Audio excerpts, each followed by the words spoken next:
எல்லோருக்கும் வணக்கம். நான் உங்களில் ஒருவன். இன்னைக்கு இந்த வீடியோல எத பத்தி பார்க்க போறோம்னா, "the 7 habits of highly effective people."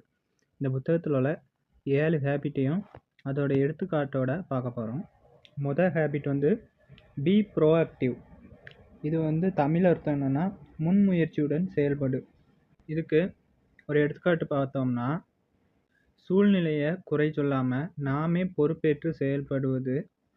அப்புறம் நமக்கு ஒரு கெட்ட விஷயம் நடந்துட்டுன்னு வச்சுக்கோங்களேன், அதை ஐயோ எனக்கு நடந்துட்டே அப்படின்னு சொல்லி நம்மளே ரொம்ப தாழ்வாக நினைக்கிறதுக்கு பதிலாக, நான் ஒரு அன்லக்கி அந்த மாதிரிலாம் நினைப்பாங்கல்ல தனக்கு தானே, அந்த மாதிரி நினைக்கிறதுக்கு பதிலாக அடுத்த முறை அது நடக்காமல் இருக்கிறதுக்காக முன்கூட்டியே நம்மளால் என்னெல்லாம் செய்ய முடியுமோ அதெல்லாம் செய்து வச்சு ப்ரிப்பேராக இருக்கிறது. ரெண்டாவது ஹேபிட் பார்த்தோம்னா, begin with the end in mind. இதன் அர்த்தம் இறுதி இலக்கை மனதில் வைத்து தொடங்கு அப்படின்னு சொல்கிறாரு.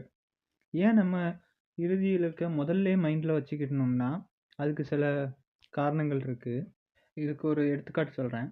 முதலில் இலக்கை தெளிவாக நிர்ணயித்து அதற்கேற்ப செயல்படுவது தான் நல்லதுன்னு இந்த புக்கில் சொல்லியிருக்காங்க. இன்னொரு எடுத்துக்காட்டு பார்த்தோம்னா, நம்ம ஒரு தொழில் தொடங்கணும் அப்படின்னு ஒரு இலக்கு வச்சுருக்கோம்னா, அதற்கு தேவையான திறன்களையும் சேமிப்பையும் நம்ம ஆரம்பத்திலேருந்தே தொடங்குறதுக்காக திட்டமிட்டு தொடங்கணும் அப்படின்னு சொல்கிறாரு. அப்புறம் மூணாவது ஹேபிட் பார்த்தோம்னா, புட் ஃபஸ்ட் திங் ஃபஸ்ட் அப்படின்னு சொல்கிறாரு. இதன் அர்த்தம் முக்கியமானதை முதலில் செய். இதுக்கு ஒரு எடுத்துக்காட்டு பார்த்தோம்னா, அவசரமானவற்றை விட முக்கியமானவற்றுக்கு முன்னுரிமை கொடுப்பது தான். இன்னொரு எடுத்துக்காட்டு சொல்கிறேன். சமூக வலைதளத்தில் நேரம் செலவிடுவதற்கு முன் உடற்பயிற்சி, வேலை, படிப்பு போன்றவற்றை முதலில் முடிப்பது. இதுதான் இன்னொரு எடுத்துக்காட்டுங்க. நாலாவது ஹேபிட் பார்த்தோம்னா, திங்க் வின் டு வின். இருவருக்கும் வெற்றி கிடைக்குமாறு சிந்தி. இதுக்கு ஒரு எடுத்துக்காட்டு பார்ப்போம். நான் ஜெயிக்க வேண்டும், நீ தோற்க வேண்டும் என்பதற்கு பதில் இருவரும் பயனடைய வழி தேடுவது தான் இதுக்கு ஒரு எடுத்துக்காட்டு. இன்னொரு எடுத்துக்காட்டு பார்ப்போம். வாடிக்கையாளருக்கு நியாயமான விலையும் உங்களுக்கு நியாயமான லாபமும் கிடைக்கும் ஒப்பந்தம். இப்படி கூட ஒரு எடுத்துக்காட்டு வச்சுக்கலாம். நீங்கள் தொழில் தொடங்குறீங்க, அதில் உங்கள் வாடிக்கையாளருக்கும் நியாயமான விலையும் உங்களுக்கும் நியாயமான லாபமும் கிடைக்கிற மாதிரி ஒரு ஒப்பந்தம் போட்டுக்கிட்டிங்கன்னா நீங்கள் 2 பேருமே ஜெயிக்கிற மாதிரி. அப்புறம் அஞ்சாவது ஹேபிட் பார்த்தோம்னா, seek first to understand then to be understood.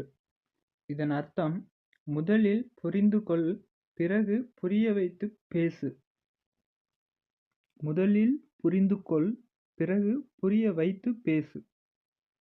அர்த்தம் பார்த்தோம்னா, அதுக்கு மற்றவரின் கருத்தை முழுமையாக கேட்டு புரிந்து கொண்ட பிறகே பதில் கூறுவது. இதுக்கு ஒரு எடுத்துக்காட்டு பார்ப்போம். ஒரு வாடிக்கையாளர் கோபமாக இருந்தால் உடனே வாதம் செய்யாமல் அவர் பிரச்சனையை முழுவதும் கேட்பது. இதுக்கு ஒரு எடுத்துக்காட்டுங்க. ஆறாவது ஹேபிட் பார்த்தோம்னா, சினர்ஜைஸ். தமிழ் அர்த்தம் ஒன்றிணைந்து அதிக பலன் பெறு. அப்படின்னா என்ன? பலரின் திறமைகளை ஒன்று சேர்த்து சிறந்த முடிவு பெறுவதுன்னு இந்த புத்தகத்தில் சொல்லியிருக்காரு. எடுத்துக்காட்டுக்கு, ஒருவருக்கு மெக்கானிக் திறமை, இன்னொருவருக்கு மார்க்கெட்டிங் திறமை, இப்படி இருந்தால் சேர்ந்து தொழில் செய்வது நல்லது. இதுதான் இந்த புத்தகத்தில் சொல்லியிருக்காங்க. ஏழாவது ஷார்பன் த சா. உன்னை தொடர்ந்து மேம்படுத்துன்னு சொல்லியிருக்காரு 7வது ஹேபிட்டில். இதுக்கு அர்த்தம் பார்த்தோம்னா, உன்னை தொடர்ந்து மேம்படுத்தினா உடல், மனம், அறிவு, உறவுகள் ஆகியவற்றை தொடர்ந்து வளர்த்து கொள்வது அப்படின்னு சொல்கிறாரு. இதுக்கு ஒரு எடுத்துக்காட்டு பார்ப்போம். தினமும் புத்தகம் படிப்பது, சைக்கிள் ஓட்டுவது, தியானம் செய்வது, புதிய திறன்களை கற்றுக்கொள்வது. இதுதான் இதுக்கான எடுத்துக்காட்டு. இந்த புத்தகத்தை சுருக்கமாக ஒருக்கா சொல்லிடுறேன். ப்ரோஆக்டிவ்னா பொறுப்பேற்று செயல்படு. ரெண்டாவது habit begin with the end in mind. இலக்கை தெளிவுபடுத்து. மூணாவது புட் ஃபர்ஸ்ட் திங் ஃபர்ஸ்ட். முக்கியமானதை முதலில் செய். நாலாவது திங்க் வின் டு வின். அனைவருக்கும் வெற்றி. அஞ்சாவது சீக் ஃபர்ஸ்ட் டு அண்டர்ஸ்டாண்ட். முதலில் கேட்டு புரிந்து கொள். ஆறாவது சினர்ஜைஸ். இணைந்து செயல். 7வது வந்து ஷார்பன் த ஷா, தொடர்ந்து உன்னை மேம்படுத்து.